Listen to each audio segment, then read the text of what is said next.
going to do a quick little tutorial, or at least show you what I've been doing to each of these images. I've not touched anything in terms of the actual in Lightroom or color stuff, but here's a picture that I've already edited, but I'm going to use this as an example. Okay, so I'm doing it on my laptop, which might make it a little more difficult.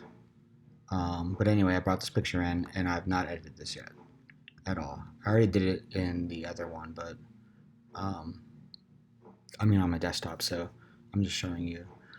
So here's the image. I want to brighten up her teeth. So the first thing I do to brighten up her teeth is I'm going to do another layer. I'm going to go to Image, Adjustments, Levels, and I'm literally just going to drag it up so it gets like super kind of flat white. And then I'm going to move that down. And then I'm going to go select the top layer, which is the image that we actually want to work with, and I'm going to do the eraser tool, and I'm going to make sure that it's got like, some soft hardness and like a low opacity. And I'm just going to zoom in on her teeth, and I'm going to shrink this, and I'm really just going to, actually that's probably too, I think I have a stronger setting on this one than I do on my desktop. And then I'm just going to literally erase around her teeth, and this works great because it's still the original image, and all the contrast and the shadows and all that stuff hasn't been affected, so it's literally just the whole image is just a little bit brighter. So it's a nice subtle way to bring out just a little more whiteness. I'm just going to do this kind of quick. So there you go. And then you can click if you want to get some of these backgrounds a little bit more, you can, whatever. But like, there you see the difference. Nothing crazy, but it's still pretty nice and subtle. And then I'm going to flatten the image again. And every time I do an edit, I make a duplicate. That way I'm saving the original work. So now I got a copy, and if you see, there's like a little bit of link going on here, nothing crazy. I am going to go to Filter, I'm going to Noise, and I'm going to go to Dust and Scratches, right? And so you see like it's all kind of blurry.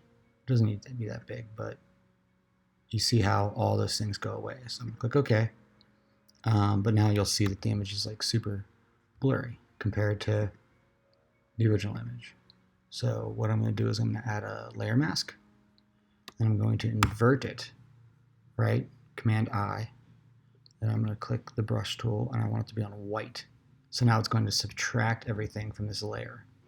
And so I'm going to bring this up, and now I got my brush tool selected. I'm on white, and I'm going to bring this opacity all the way up to like 88. And you don't have to like be strong with this at all, but you just click it, and then you just go around wherever you see this stuff, and it just gets rid, and you can even get rid of like loose hairs and things like that, but you just go along and it just gets rid of all of this cool stuff that you just kind of don't want anymore. And so I'm much faster with a mouse, but you go through and click all these things, and you just get rid of all the stuff pretty easily.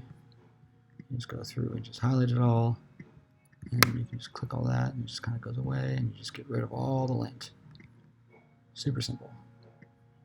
So we'll just get rid of all this lint, and that's that. We'll get rid of all this loose ends.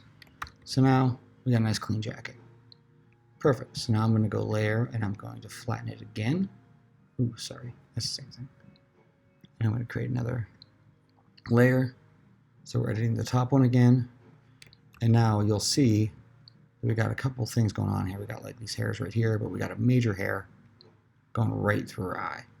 So this is what I love the clone stamp tool about. So I'm going to kind of dump this down a little bit, and hardness, whatever. But this is how I love it. This is why I love the clone stamp tool, because it works really well for things like this. So then I'm going to go in, and I'm just going to like literally select this side, and I'm just going to run up along it, and I'm just going to click a couple times here or there, and then you can just keep clicking, the option key to sample next to it. I'm just going to keep clicking it all the way up. And so I'm just going to keep messing with it and just keep clicking and messing with it.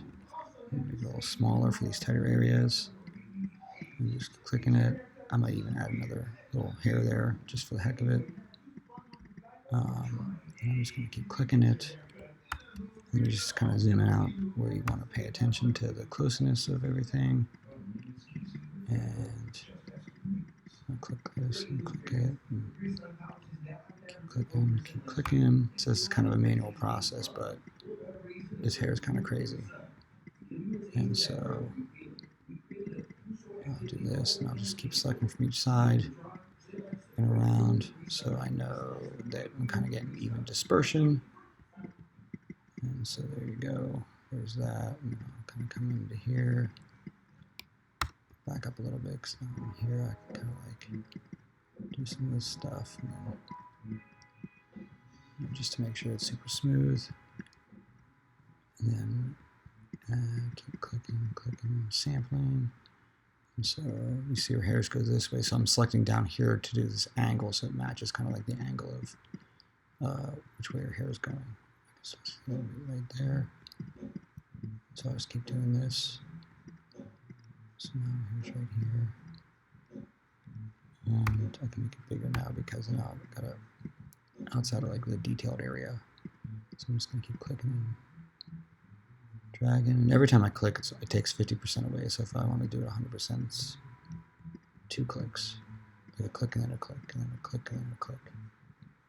And it'll just keep dissolving all of it. And then you kind of just keep sampling from different areas around it. And bring it all the way up. Split again. Do all this. Just keep selecting rough. And then, this is super rough, but then you'll see, voila, there's no more hair. Right? And you can just kind of get in and just adjust as needed where you see like these little areas. But boom, no more hair. Right? And so we'll just do the same thing down here with these little things going on down, this stuff going on down here. Keep selecting around. Oops. Put this down a little bit. And just keep clicking and selecting, and clicking and selecting, just so it blends in and blends in and blends in and blends in. So we'll do the same thing here. Get this up right here.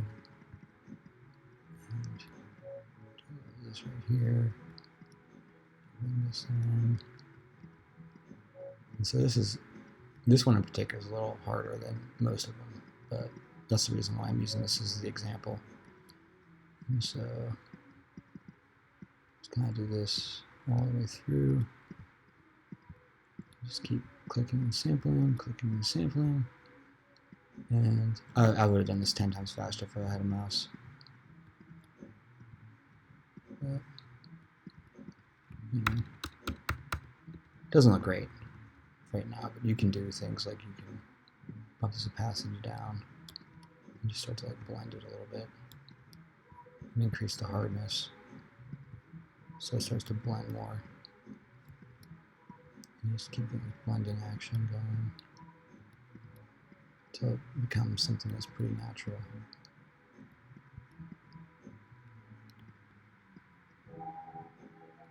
Oops, no, I don't want that one. But now you see it kind of goes away, which is great. So that's that. And now I will flatten this image again. And last thing, it's like, she looks pretty good, but let's say we wanted to reduce some of her like redness that she's got in her chest and things like that. I would go and I would take lasso tool, and I'll make the feather, this is the key point, I'm going to make it really big because that means that it takes the area that you selected and merges it with everything around it, so it feathers it all out, so you don't really have to worry about like it being like a hard line. And so I'll do that. Then I'm going to go image adjustments, use saturation, and then I can just bring it down a little bit, and you'll see how like it moves. It brings up her skin, but it moves it down. So like for some of these people that have like their red splotchy skin, you can just bump it down a little bit, not even a lot, and it just kind of smooths it all out. And then now you got a nice clean image. That's it. And then I'm not going to export this one because I already did this image before, but yeah. So anyway, that's that.